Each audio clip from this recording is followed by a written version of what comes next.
All right, ladies and gentlemen, welcome back. As I said, this is our first Monday video, and it'll be another video up on Thursday where I'm going to talk about teaching, because that's what I was doing last year at this time, was teaching middle school. There's been a lot of changes since then, but before we get into this on recruiting problems with DoD, please like, subscribe, share with your friends. If you disagree with what I'm saying, let me know in the comments. But the best thing you can do is just share these videos and get them out there. I'm back now, and you're going to get at least 2 videos a week and shorts along the way. So let's get into this.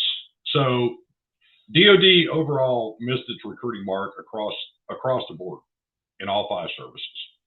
But the one I'm going to discuss the most is the Army, and what I relate it to quite a bit is the Army and Marine Corps, because they have the same basic function. Navy and Air Force and Space Force are a little bit different, but the Marine Corps and the Army's basic mission is to close with and destroy the enemies of our country. And by doing so, they protect the Constitution. What people miss is, in those roles, they just think infantry or artillery or with the Army armor, because the Marines have given up their tanks, but there's a lot of other stuff in there. There's supply, there's cooks, there's even water specialists that purify water to make sure we have something to drink. And I think a lot of the blame that they're putting on this with leadership, I disagree with, because I think it's more of a generational thing as we go through time. And we're going to kind of talk about that. And I'm going to take it from we're going to start with the boomers to Gen X, which is me, to Gen Z, or to millennials, and then to Gen Z. And I bring it up that way because my kids are millennial and Gen Z. And even before I retired from the Army, millennials were already starting to come in. And I can tell you from personal experience, there's a lot of negative being said about them that's not true. And that's both in the military and in the civilian world in employment. And it's just, the outlook is different. Just like my outlook as Gen X is very different from the outlook of boomers, which are my parents. Now, overall, the Army missed its goal last year by 15,000, and they're saying it's going to cut its end strength goal for 2023 by 15,000. So leaving a shortfall of about 30,000 troops. Now, end strength is just a fancy way of saying how big they want the Army. Now, that fluctuates. When I came in at the tail end of the Cold War, it was huge. Then we went through the drawdown during the Bush years with the 15-year retirements and the early outs. And if you were in the Army at that point, you remember watching the video, No More Task Force Smiths, where they talked about what happened to a task force that was hastily put together and sent to Korea. If you have an interest in that, let me know in the comments. I'll do a separate video on it. But that was the first drawdown I saw. And that was going from an Army prepared to fight the Cold War to an Army that was kind of in transition. And we're trying to figure out exactly what direction we were going to go in. This is just post-Desert Storm with the doctrine of you go in, you take them out, and you walk away. Well, then we ended up dealing with Somalia and Haiti. And that led us to 9/11, which led us to a whole different type of war that we weren't really prepared to fight. And to be honest, with counterinsurgencies, and I've talked about this in other videos, the United States has never been really good at it. So we fought in the Philippines, we had the Indian Wars, and regardless of the outcome, the methods used to win those wars was not good. And that's the only way that we've ever been able to truly affect that fight, because the American people don't have the longevity. And when I talk about a generational thing, you got to remember the boomers saw the horrors of Vietnam from the early 60s to 75. And then what millennials and Gen X or Gen Z sees is that 20-year war in Afghanistan, Iraq, and in Syria, which I blame the press a lot for how the military is looked at based on that, because what they see is devastation, the PTSD, and those things are all real. Those tragedies are true.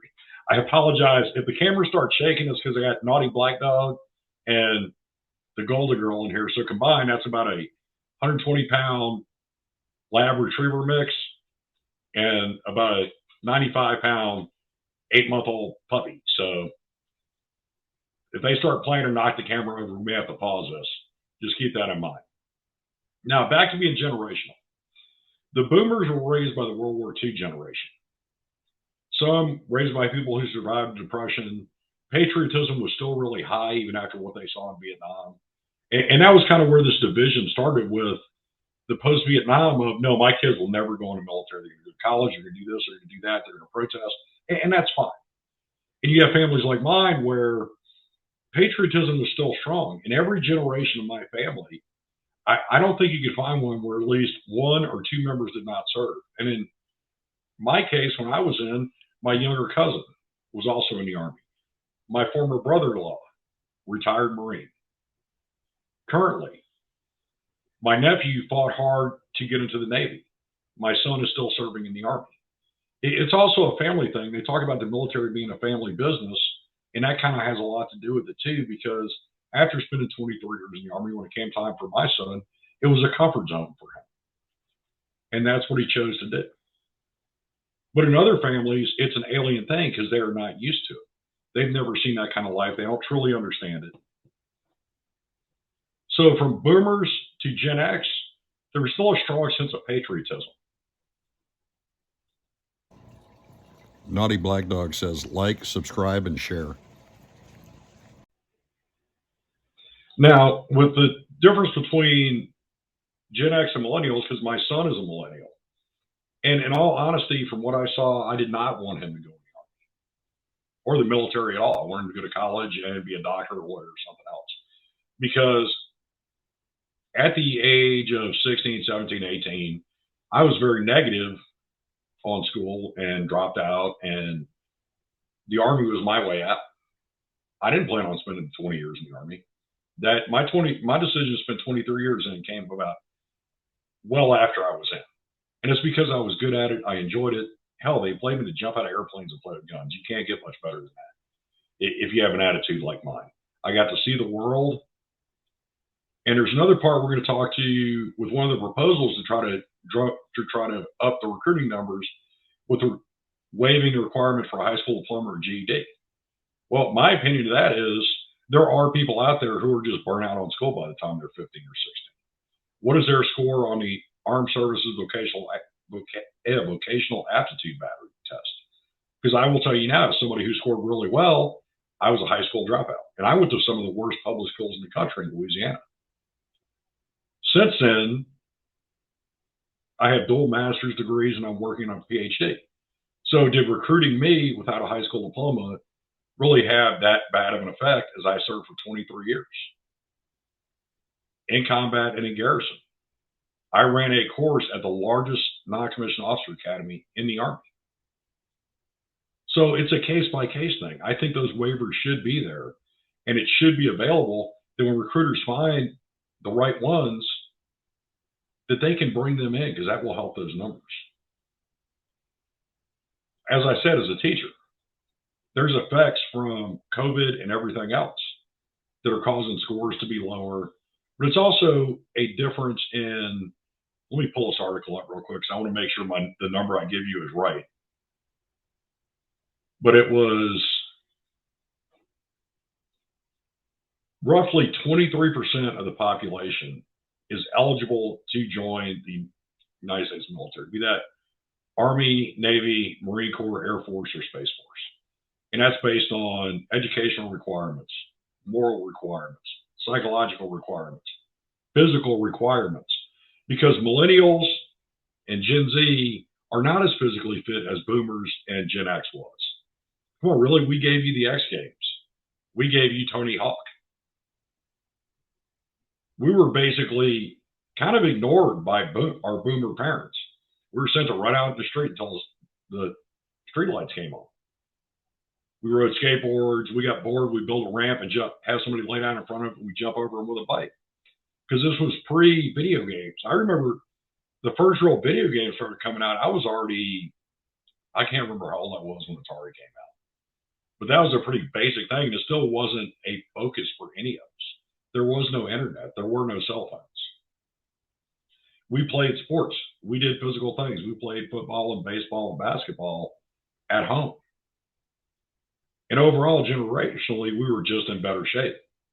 Now that started changing with millennials, with the internet and video games, and it's only gotten more so with Gen Z. But you also have the reporting they've seen over the last 20 years of those wars in Iraq and Afghanistan. And how would you feel about it if that's all you see?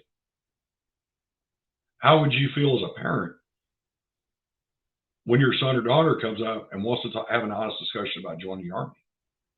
If you've never been around it, then you're even uncomfortable going to the recruiter, because if you start Googling military recruiting, you're going to hear horror stories. And I witnessed some of the horror stories. And quick side note, one of the guys I was in 3rd Battalion, 505th Parachute Infantry Regiment, great guy, he was a mortarman. And I asked him why he went to airborne school. His recruiter convinced him going to airborne school would give him a better chance to be a helicopter pilot. I kid you not, because he had a degree in meteorology, but he wanted to fly helicopters. So he ended up as a mortarman in an airborne infantry battalion. It was great. But you hear stories like that. Now, I can honestly say everything my recruiter promised me, I got, and then some. There was no promise made to me while I was in the military that was not fulfilled. Because it was basically work hard, do your job, learn. And if you do that, you'll accomplish what's expected of you. You'll exceed if you push yourself, and you'll get promoted. You'll make more money. With that, I went from high school dropout to my first master's degree, then a second one using those same benefits. And now as a PhD student, because I'm a veteran, I get benefits for that. So yes, and VA takes care of me. I have a great VA hospital here. So I can honestly say every promise made to me was fulfilled. There was nothing my recruiter lied about. But you have that fear that recruiter can lie to your son or daughter and lie to you, and you don't understand enough. But with the internet, it's great. You can do all your own research. There's channels all over YouTube now, and I watch a lot of them. Matt Ward, Nikki MGTV, where they talk about what goes on in active duty, what goes on in reserves, what goes on in the National Guard, what goes on in the Navy. Those are very educational. My nephew watched a lot of those on the Navy before he went to prepare himself to understand what he was getting into. And I think it's genius to do that. I mean, leverage technology to find out what you're talking about. But also, don't be completely turned off if your kids talk to you about it. We're moving to the next segment, which is part of the problem people have with the military. And it's one I've talked about quite a bit to people who know me. Having a cohesive political outlook affects the military in a lot of ways. Because instead of being famous for preparing for the last war, they should be preparing for the next one. Well, it's hard to do with elections every 2 years, because that drives what the military is going to be expected to do. You know, you're able to fight 2 big wars in a small one. Well, we've seen Russia's not even capable of one medium-sized war right now. Now, the United States military has always been affected based on their backbone, which is the non-commissioned officer corps. The British are the same way, the Australians. Most Western countries have a very strong NCO corps, just like they have a very strong middle class. Now, the problem with recruiting is, if you lose those recruits coming in, that drains junior NCOs, which is also a drain on junior officers at the lieutenant. All right, hang on. We're going to come back to this in a minute. Naughty Black Dog says like, subscribe, and share. All right, I'm back. I had to kick little Naughty Dog out. And that's also why you just saw a little Naughty Dog who wants you to like, subscribe, and share. But back to what we were talking about. With that political shift every 2 to 4 years, it's hard to have a really cohesive plan. And when you talk about military budgeting, projects, I mean, think about the B-21 Raider. Even something as simple as deciding on a new assault rifle. This is a multi-year. You're talking 2 to 5 to 10 years in planning to get this done. And the problem is the winds of change sweep through our country much faster than that,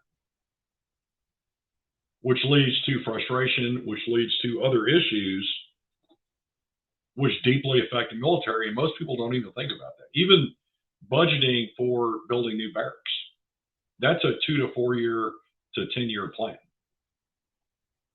And these are things that have to be done.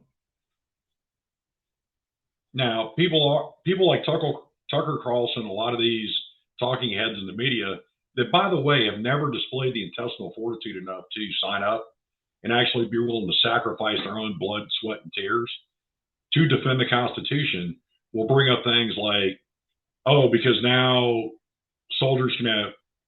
female soldiers can have ponytails. That's just going to degrade this and degrade that. Shut up. When they talk about wokeness, I don't see it as wokeness as I see every generation. The military has got to change to match the changes the recruits are making. And they're always going to be a little bit behind. And in some ways, there's some traditions will never change, and they shouldn't, because that good order and discipline depends on a lot of those. And it goes all the way back to the Blue Book. And if you don't know what the Blue Book is, then you don't even get a vote in this. What I will say is our military, regardless of their acceptance of LGBTQ, is not going to make it any less effective. I came in the Army pre-Don't Ask, Don't Tell. I served through Don't Ask, Don't Tell. I was still on active duty and at the NCO Academy when they lifted Don't Ask, Don't Tell, and you could openly serve as a homosexual. And it came about 20 years too late, in my opinion. I think we lost some of our effectiveness because of that policy, because of some people who either wouldn't come in or when they came in had extra stressors because they had to hide who they really were, but they truly wanted to serve their country and defend the Constitution. So who are you, Tucker Carlson, or these other talking heads to condemn their desire to serve? You didn't have it because you're a fucking coward. So with that in mind, keep your vote to yourself. They're doing the best. The leadership from the Secretary of Defense, the service secretaries, they're trying to meet these goals, and they're trying to match what's required of them by our civilian legislators, which is what they're supposed to do. They're also trying to meet the expectations of these 17, 18, 19, 20-year-old recruits that they're trying to bring in. Do I agree with all of it? No. But I've never agreed with all of it. I didn't have to. I had a job to do, and I did that job. And that's all they're trying to do. It's the same old story. And I'll lead you through how this really works. The recruiter's job is if you meet the bare minimum requirements to get you in, because if they don't, they get in trouble. The drill sergeant's job is to get you through basic training in AIT. And if you meet the bare requirements, they got to get you through, because if they don't get enough people through, guess what? They get in trouble. When you get to the unit, it's your team leader, squad leader, platoon sergeant, and first sergeant's job to teach them everything they need to know.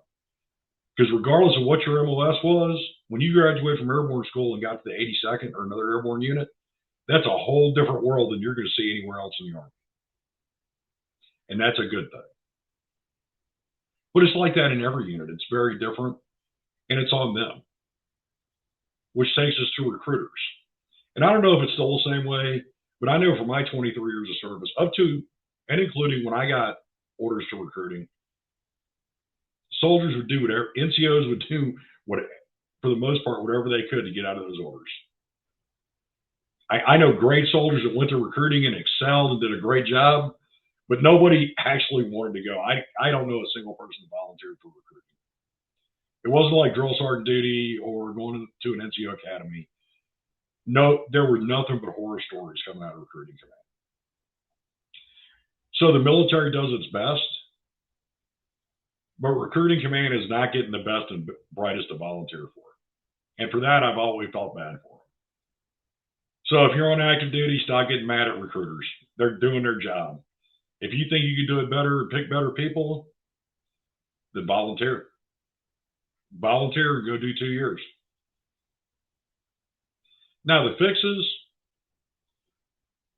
I think it's generational, and there's only so much they can do.